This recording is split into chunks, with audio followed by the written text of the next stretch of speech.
तो थांबला. हळूच मागे वळून बघितले तसा तो दचकलाच, कारण अगदी चेहऱ्याच्या समोर हिरवा चेहरा त्याला दिसला. त्याने जबडा उघडला. वेळीच त्याने स्वतःचा चेहरा मागे नेला म्हणून बरे, नाहीतर त्याने त्याचे नाकच तोडले असते. मगाशी स्वतःशी केलेल्या हिमतीच्या गोष्टी बुडबुड्याप्रमाणे नष्ट झाल्या. ओरडत तो पळू लागला. धावता धावता जरा थांबला. मागे वळून बघितले. आता दूर दूरपर्यंत कोणीही दिसत नव्हते. आता सोसायटी अगदी जवळ आली होती. हळूहळू तो सोसायटीकडे जाऊ लागला. आजवर इतका आयुष्यात कधीही धावलेला नसल्याने पाय दुखत होते. त्यातल्या त्यात त्या भंगार जुनाट सोसायटीला लिफ्ट नव्हती. पायपीट करून खोलीपर्यंत जाणेही त्याला जीवावर आले होते. गेट जवळ आला तर खुर्चीवर गार्ड बसलेला होता आणि डुलक्या देत होता. त्याने त्याला डिस्टर्ब केले नाही. गेटमधून आत गेला आणि कसाबसा पायऱ्या चढून रूमपर्यंत आला आणि दरवाजा उघडून खोलीत आला. चालताना मनातल्या मनात विचार सुरूच होते. त्याने बल्ब लावला नाही. नक्कीच काहीतरी विचित्र घडत होते आणि यापासून सुटकेचा एकच उपाय होता, झोप. कदाचित तो एका विचित्र स्वप्नचक्रात फसला होता. इथे स्वतःहून झोपला तर कदाचित त्याला वास्तविक जगात जाग येण्याची शक्यता होती. तो पलंगावर पडला आणि डोळे मिटले. झोप येत नव्हती आणि पलंगाखाली आवाज यायला सुरुवात झाली होती. घराच्या कानाकोपऱ्यातून असंख्य व्यक्ती बाहेर निघून त्याच्याकडे सरकताय असे त्याला वाटत होते. त्याने दुर्लक्ष केले आणि झोपायचा प्रयत्न करू लागला. पायाला झालेला स्पर्श जाणवला, एक लिबलिबीत ओलसर स्पर्श. त्याने डोळे आणखी घट्ट मिटले, मात्र तो ओलसर स्पर्श अधिकाधिक घट्ट होऊ लागला. त्याला कळून चुकले, नाही, तो स्वप्नात नव्हताच. हे जे काही घडत होते ते वास्तविकतेत घडत होते. त्याने डोळे उघडले. तो उठून बसला, पाय मागे ओढून घेतले. तशी मगाशी त्याच्या पायांना स्पर्श करणारी आकृती पटकन पलंगाखाली लपली. आपण किती घोर चूक केली हे त्याला कळून चुकले. त्याचे स्वतःचे घर म्हणजे जणू सापळा होता आणि स्वतःच्या मूर्ख थिअरीवर विश्वास ठेवल्याने आता तो त्यात पूर्ण फसला होता. त्याने घरात चारही बाजूंनी नजर फिरवली. कोपऱ्यात ठेवलेला टेबल, त्याच्याजवळ पुस्तके, भिंतीजवळ ठेवलेला झाडू, नेहमीचेच सामान. त्या टेबलावर मोबाईल होता. काहीतरी करून मोबाईलपर्यंत गेलो, मग नक्कीच कुणाची मदत मागता येईल, त्याने विचार केला.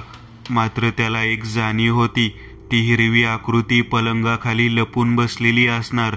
यावेळी ती त्याला सहजासहजी जाऊ देणार नव्हतीच. कदाचित त्या आकृतीने त्याच्या मनातले विचार वाचले असतील, कारण खालून सरसरत ते बाहेर आले. यावेळी तो एकटा नव्हता, अनेक होते ते. त्याला दिसले, अंधारात चारही बाजूंनी 10 हिरव्या मानवी आकृत्या उभ्या होत्या आणि सर्वत्र शेवाळाचा वास येत होता. बाथरूमला शॉवर सुरू झाला होता. सगळे नळ सुरू झाले होते. खिडकीच्या काचेवर हिरव्या शेवाळाचा थर जमायला सुरुवात झाली होती. त्या आकृत्यांनी त्यांचे हात पुढे केले आणि सर्वांनी एकाच वेळी बोटांची हालचाल सुरू केली. त्याच्या बोटांच्या हालचालीनुसारच जणू पोटात काहीतरी ढवळू लागले, वळवळू लागले. वेदना असह्य होऊ लागल्या. कोणीतरी गळा पकडून त्याला पलंगावर झोपवले. ठिकठिकाणी शरीराला थंडगार स्पर्श होऊ लागले. पोटात टाकलेल्या बीजांची वाढ झाली आहे. याचे पोट चिरून बी बाहेर काढू म्हणजे आपली संख्या आणखी वाढवता येईल. हो, याच्या पोटात भीतीमुळे निर्माण झालेल्या उष्णतेने बीजांची वाढ पूर्ण झाली असणार. मग बिया काढून याचे शरीर विहिरीत फेकून देऊ म्हणजे विहिरीची रक्ताची तहान भागेल. ते एकमेकांशी कुजबुजत होते. पोटावर फिरणारे हात त्वचेत शिरण्याचा प्रयत्न करू लागले. त्यांची बोटे टोकदार होती, पेन्सिलच्या टोकासारखी. लवकरच त्वचा चिरली जाऊन हे सगळे हात पोटात शिरतील आणि अन्नाच्या माध्यमातून पोटात गेलेले शेवाळाचे बी बाहेर काढतील हे त्याला कळून चुकले. त्याने सर्व शक्तीनिशी उठण्याचा प्रयत्न केला. तसे वळवळणारे त्वचेत शिरण्याचा प्रयत्न करणाऱ्या हातांनी आणखी शक्ती लावून त्याच्या पोटाची त्वचा फाडण्याचा प्रयत्न सुरू केला. भयंकर वेदना होऊ लागल्या, पण त्याला आपला जीव वाचवायचा होता. सर्व शक्तीनिशी झटका देत त्याने स्वतःची सुटका केली. पलंगावरून उतरला. पडत धडपडत दारापर्यंत पोहोचला. कधी उघडताना एक वेळ मागे वळून बघितले. सगळे मूढपणे उभे होते. कोणीही त्याला पकडण्याचा प्रयत्न करत नव्हते. पण बाथरूम किचनमधून येणारे जीव हॉलमध्ये येत होते. ते भयान दृश्य पाहून त्याच्या काळजाचे पाणी पाणी झाले. कडी उघडली, पण दार सहजासहजी उघडले नाही. बरेच प्रयत्न केल्यावर, धडपड केल्यावर ते उघडले. दार पुन्हा लावून घेत बाहेर धावू लागला. बाहेर सारे बदलले होते. बाहेर भिंतीला सर्वत्र शेवाळ लागले होते. शेजारी असलेल्या खोल्यांच्या दरवाजांना गडद हिरव्या शेवाळाने झाकून टाकले होते. पायऱ्या निसरड्या झाल्या होत्या. पायऱ्या उतरताना भिंतीवर लावलेला बल्बचा प्रकाशही फिकट झाला होता, कारण बल्बवरही शेवाळ वाढले होते. काळजीपूर्वक पायऱ्यांवरून उतरताना त्याने शर्ट वर करून पोटाकडे पाहिले. त्वचा शेवाळाने माखलेली होती. त्वचा काळी निळी पडली होती. काही ठिकाणी झालेल्या जखमांमधून रक्त येत होते आणि रक्ताबरोबर साबुदाण्याच्या आकाराच्या पांढऱ्या बियाही बाहेर पडत होत्या. फाड फाड आवाज करत एक एक बल्ब फुटायला सुरुवात झाली आणि वर त्याच्या खोलीचा दरवाजा जोरात वाजला आणि किंचाळत धप धप आवाज करत असंख्य पावलांचा आवाज येऊ लागला. नकळत पळण्याचा वेग वाढला आणि त्याचा पाय घसरला.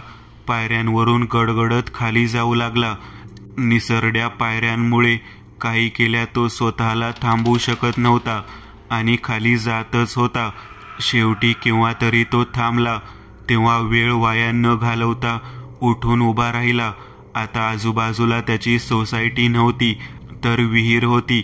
समोर ते शांत पाणी, तीच विहीर जी काल रात्री त्याला स्वप्नात दिसलेली, आणि शेवटच्या पायरीवर उभा होता. आज पाणी शांत नव्हते. विहिरीत हालचाल जाणवत होती. त्याचे शरीर थरथरत होते. एकानंतर एक घडणाऱ्या अनाकलनीय प्रकारांमुळे शरीराच्या जाणीवा गोठल्या होत्या. मागे पायऱ्यांवरून असंख्य हिरवी माणसे त्याच्याकडे येत होती. त्या सर्वांनी त्याच्यावर झडप घातली. तो पाण्यात पडला. पाण्यात असणाऱ्या हातांनी त्याचे पाय घट्ट पकडले. पायऱ्यांवरून उतरणारे आता त्या पाण्यात उड्या मारू लागल्याने संथ विहिरीच्या पाण्यात गर्दी होऊ लागली. असंख्य हात पोटाला स्पर्श करू लागले. टराटरा शर्ट फाडून टाकल्यावर ते हात पोटाच्या त्वचेला स्पर्श करू लागले. पोटाची त्वचा फाडली जाऊ लागली. आत आतड्यांना होणाऱ्या असंख्य हातांचा स्पर्श जाणवत होता. शिवाय नाकातोंडात पाणी जात होते. तो जीवाच्या आकांताने ओरडत राहिला. हळूहळू हिरवे पाणी लाल होऊ लागले. विहिरीच्या काठावरून हे दृश्य रमन आणि विजय हसत हसत बघत होते. त्याला ओरडताना पाहून रमनला आनंदाच्या उकळ्या फुटत होत्या. तुषारने आतापर्यंत जे अनुभवले ते सगळे रमनला दिसत होते आणि त्याच्या एक एक वाईट अवस्था त्याने मनात साठवल्या होत्या. हळूहळू समोरचे दृश्य फिकट होऊ लागले आणि त्याने डोळे उघडले. वर पांढऱ्या रंगाचा पंखा फिरत होता. खोलीही पांढऱ्या रंगाचीच. रमनने कपाळावर हात मारून घेतला. इतक्या लवकर? मला जाग आली. अजून तर खूप बघायचे होते मला. तो स्वतःशी पुटपुटला. उठून खिडकीजवळ गेला आणि गोंगाट करू लागला. डॉक्टर, डॉक्टर तुषार, डॉक्टर. थोड्या वेळाने डॉक्टर तुषार तिथे आला. ए डॉक्टर, एक गोळी देणारे. यावेळी तिचा असर लगेच संपला रे. तुषार हसला. देईन, पण पुढच्या महिन्यात. पुढच्या महिन्यात? हरामखोर, आधी रोज द्यायचास, नंतर 1 दिवसाआड, आता 1 महिन्याने. सायको आहेस तू, सायको. तुषार हसला. सायको आणि मी? अरे आठव, तू आणि तुझ्या वेड्या साथीदाराने विजयने कित्येक लोकांचे जीव घेतले. निरपराध लोकांची क्रूरपणे हत्या करताना त्यांना ओरडताना पाहून आनंद व्हायचा ना तुम्हाला. विजयला तर पोलिसांनी एन्काउंटरमध्ये ठार केले, पण तुला इथे मेंटल हॉस्पिटलमध्ये ठेवण्यात आले. तुझ्यासारख्या सायकोंना मी मुद्दाम न्यूरोल्युरिसिसचे व्यसन लावतो. झोपायच्या पूर्वी तुम्ही कल्पना करून ठेवता आणि हे ड्रग तुम्हाला तुम्ही केलेल्या कल्पना स्वप्नाच्या स्वरूपात दाखवते. मग तुम्ही तुमच्या विकृत इच्छा स्वप्नात पूर्ण करता. हो, आणि दरवेळी मी तुला एकदम भयंकर मृत्यू देतो, कारण तू मला गोळी उशिरा देतोस ना. छान, पण आता मला पुढच्या महिन्यात मार, ओके? नाही रे डॉक्टर, असे नको करू रे. 1 महिना, तोपर्यंत गोळी मिळाली नाही तर मी मरून जाईल ना रे. मला अन्न गोड लागणार नाही की पाणी? दे रे, उद्या तरी दे. तुषार हसला. तुझ्यासारख्या विकृत लोकांवर देशाचे अमूल्य संसाधन वाया का घालवायचे? तू मरावास म्हणून तर हे व्यसन लावले ना मी. आधी किती धडधाकट होतास, आता फक्त हाडांचा सापळा शिल्लक आहे. लवकरच तोही राहणार नाही. पुढच्या महिन्यापर्यंत जगलास तर गोळी मिळेल, नाहीतर तुला सांगायची गरज नाहीच. तसे आधीच तुझ्यासारखे 4 सायको मी याच पद्धतीने मारलेत. असो, जेवण करून घे. कल्पेश, याला जेवण दे रे. तो निघून गेला. त्याच्या दाराच्या खाली केलेल्या ताट जाईल अशा फटीतून ताट आत आले. ते उचलून रमण कोपऱ्यात जाऊन बसला आणि ते बेचव अन्न घशाखाली घालू लागला. साला डॉक्टर, पुढच्या वेळेला गोळी दे रे, असा मारतो ना. तो पुटपुटला. अर्थात हे सारे तो स्वप्नात करणार होता. पुढच्या वेळी तुषारला कसे मारायचे या कल्पना विश्वात तो रमून गेला. पुढचा अनुभव एक जंगल भयकथा हा मयंकच्या आवडीचा विषय. या विषयावरचे कित्येक पुस्तक त्याने वाचवून संपवले होते. एकांतात असलेले घर, दिवसा शांतता असायची, पण रात्री त्या शांततेला भयानक स्वरूप यायचे. ही गोष्ट त्याला कधीही जाणवली नाही. हॉरर मूव्ही बघण्याच्या या काळात त्याची भयकथांची पुस्तके किंवा कादंबऱ्या वाचण्याची आवड कधीच सुटली नाही. त्या अंधाऱ्या खोलीतून ते दोघे चालत होते. मयंकने एक गोष्ट या घराच्या बाबतीत खटकली होती. दिवसाही या घरात इतका अंधार आणि त्या अंधारात येताच एक भयानक निराशा जाणवू लागली होती. त्याच्या पुढे चालत असलेला तो म्हातारा थांबला व त्याच्या समोर असलेले कपाट उघडले. आत एक पुस्तक होते, भूतांच्या गोष्टी. एकदम छान पुस्तक आहे साहेब, नक्की वाचा आणि खरा थरार अनुभवा. त्याने त्याच्या हातातून पुस्तक घेतले. धन्यवाद. पैसे किती झाले? त्याने विचारले. पैसे कसले साहेब, आजकाल कोण वाचता अशी पुस्तके? माझ्याकडून बक्षीस समजा. काय? आणि हो, पुस्तक जास्त मोठे नाहीये, पण असा थरार याआधी तुम्ही कधीही अनुभवला नसेल. अगदी खराखुरा भययुक्त थरार. म्हातारा हसत होता. ती अंधारलेली गूढ खोली, वाहत येणारा थोडासा अंधुक प्रकाश, हे वातावरण त्या घराला व त्या म्हाताऱ्याला जास्त गूढ व भयानक बनवत होते. एकदाचा तो त्या घरातून बाहेर पडला. त्या गूढ घरातून बाहेर पडल्यावर जणू काही डोक्यावरचे ओझे उतरल्यासारखे त्याला वाटले. झपाझप पावले टाकीत तो आपल्या घरी आला. इतक्या मोठ्या कपाटात फक्त एवढेच पुस्तक का ठेवलेले असावे? त्याने मनातल्या मनात विचार केला. तो जरी त्या घरातून बाहेर पडला असला तरी मनात त्या घराविषयी व त्या म्हाताऱ्या माणसाविषयी येणारे विचार काही केल्या थांबत नव्हते. आज संध्याकाळी तो एखादे नवीन भयकथेचे पुस्तक घेण्यासाठी बाहेर पडला होता. पुस्तक मिळाले नाही म्हणून माघारी वळला व एका ठिकाणी त्या म्हाताऱ्याने त्याला गाठले होते. त्या म्हाताऱ्याचे रूप तसे घाबरवून टाकणारे होते यात शंकाच नव्हती. वाढलेली दाढी, पिवळ्या रंगाचे दात, चेहऱ्यावर विचित्र हास्य. तो ज्येष्ठ नागरिकांचा आदर करत असे, त्यांना शक्य ती मदत करत असे. पण आज या माणसाकडे बघून त्याला भीती का वाटली असेल? त्याने मनातल्या मनात विचार केला. बोला बाबा, काही मदत हवी आहे का? पुस्तक हवंय ना, हॉरर स्टोरीज? हो बाबा, पण हे बघा, जुनी पुस्तके मी आधीच खूप वाचलीत, जवळपास सगळी. हे पुस्तक तू नक्कीच वाचलेलं नाहीस. 100% खात्री आहे माझी, अगदी 100%. मग नंतर तो त्याच्या घरी गेला होता व ते पुस्तक घेऊन घरी आला होता. त्याने जेवण तयार केले. पोटभर जेवल्यावर मोबाईलवर आलेले व्हॉट्सॲपवरील मेसेजेस वाचले. काही मित्रांशी चॅटिंग केली. सगळे करता करता रात्रीचे 9 वाजले. खुर्चीवर तो ते पुस्तक घेऊन बसला. घरात तसा पुरेसा प्रकाश होताच. पुस्तकाचे नाव होते भूतांच्या गोष्टी.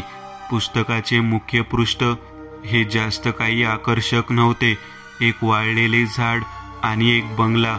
अर्थात एखाद्या भयकथेच्या पुस्तकाला शोभेल असे मात्र ते नक्कीच होते. पुस्तकाच्या पहिल्या पानावर पुन्हा पुस्तकाचे नाव होते. पुढच्या पानावर अनुक्रमणिका होती, पण लेखकाच्या नावाचा कुठेही उल्लेख नव्हता. पुस्तकाच्या अवस्थेवरून ते फारच जुनाट दिसत होते. पुस्तकही त्या म्हाताऱ्यासारखेच विचित्र आहे. तो हसत हसत स्वतःशीच म्हणाला.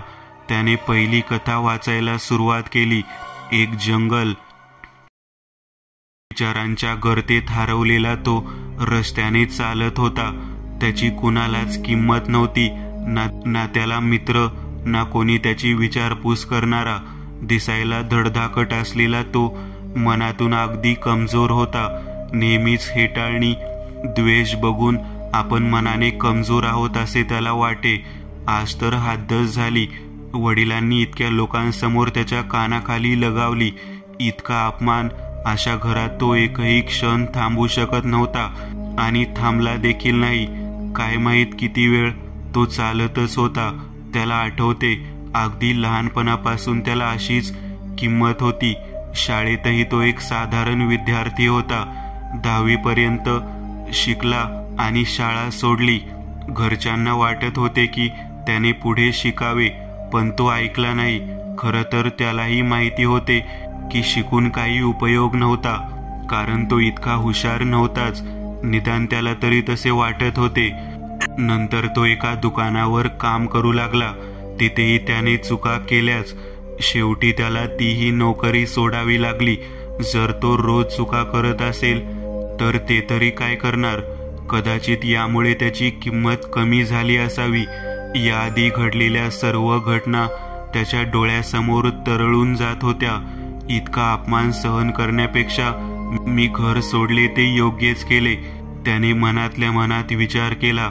चालता चालता तो थांबला व आजूबाजूला बघितले. थोड्याच वेळात अंधार पडणार होता. तो रस्त्याने चालत चालत जंगलात येऊन पोहोचला होता.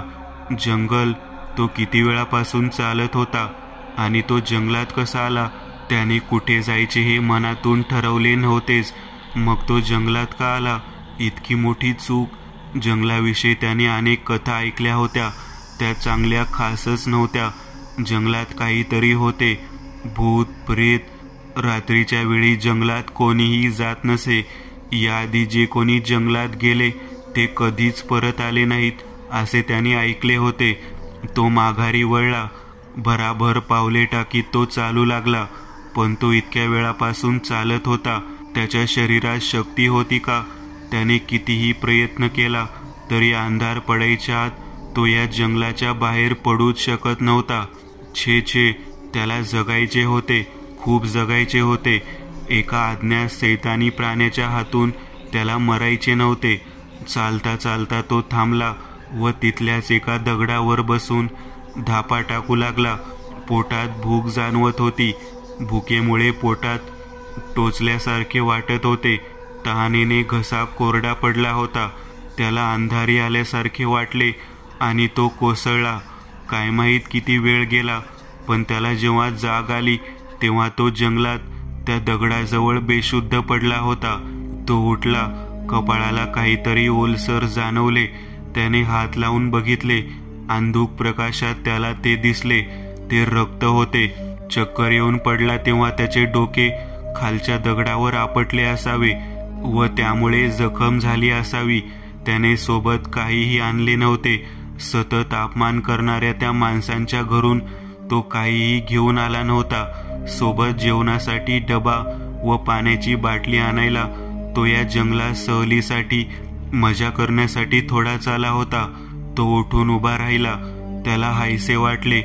जर जंगलात काही असते म्हणजे एखादा प्राणी किंवा राक्षस तर तो बेशुद्ध असतानाच त्याच्यावर त्याने हल्ला केला असता असा त्याने विचार केला. तो भराभर पावले टाकीत चालू लागला. झाडाच्या आडून कोणीतरी त्याच्याकडे बघत होते आणि हे त्यालाही जाणवले. कोण आहे रे? तो जोरात ओरडला. म्हणजे त्याने तसा प्रयत्न केला. प्रत्यक्षात आवाज खूप कमी बाहेर निघाला. हे भीतीमुळे होते की पोटात असलेल्या भुकेमुळे. एका झाडाच्या आडून एक चेहरा बाहेर आला. त्याचे डोळे लाल रंगाचे व चकाकणारे होते. तो ओरडला. आतापर्यंत तो चालत होता, पण आता त्याने पळायला सुरुवात केली. त्याच्या सोबतीला फक्त झाडे होती. रातकिड्यांचा किरकिर आवाज होता आणि जमिनीवर असलेली ओलसर माती आणि झाडांची पडलेली वाळलेली पाने होती. घर सोडले नसते तर कदाचित मी आता जेवण करून शांत बसलेला असतो. त्याने विचार केला. किती वेळ झाला होता काय माहीत. तो किती वेळ बेशुद्ध होता. किती मिनिटे, किती तास. डोक्याला झालेल्या जखमेतून रक्त वाहत असावे, कारण त्याच्या गालाला ओलसर रक्ताचा ओघळ जाणवत होता. रक्ताच्या वासाने तर तो त्याला सहजच शोधेल. त्याने आपल्या हाताने ते रक्त पुसले, पण त्याच्यामुळे रक्त थांबले नाही. माझी चूक होतीच. वडिलांना उलटून बोललो नसतो तर त्यांनी माझा अपमान केला नसता. त्याने पुन्हा एकदा विचार केला. तो थांबला. त्याने मागे वळून बघितले. अंधार, अंधार, मोठमोठी झाडे, रातकिड्यांचा आवाज आणि एका झाडाच्या आडून डोकावून बघणारे लाल चकाकणारे डोळे व त्या प्राण्याचा गुरगुरण्याचा आवाज. तो पुन्हा धावू लागला. पळता पळता मध्येच तो आपल्या जखमेतून भळाभळा वाहणारे रक्त पुसण्याचा प्रयत्न करत होता. जगलो, वाचलो तर आईबाबांची माफी मागेल. एखाद्या चांगल्या किंवा साधारण जागी नोकरीला लागेल. वेंधळेपणा, चूक करणार नाही, उद्धटासारखे वागणार नाही. पण काय खरंच आयुष्य त्याला जगण्याची संधी देणार होते का? पण तो ज्या दिशेला जात होता ती दिशा योग्य होती का? रागाच्या भरात तो फक्त चालत होता. आता पुढे योग्य रस्ता कोणता होता? ते लाल चकाकणारे डोळे त्याच्या मागावर होते. अंधारात फक्त डोळेच दिसत होते. त्याचा चेहरा कसा असेल?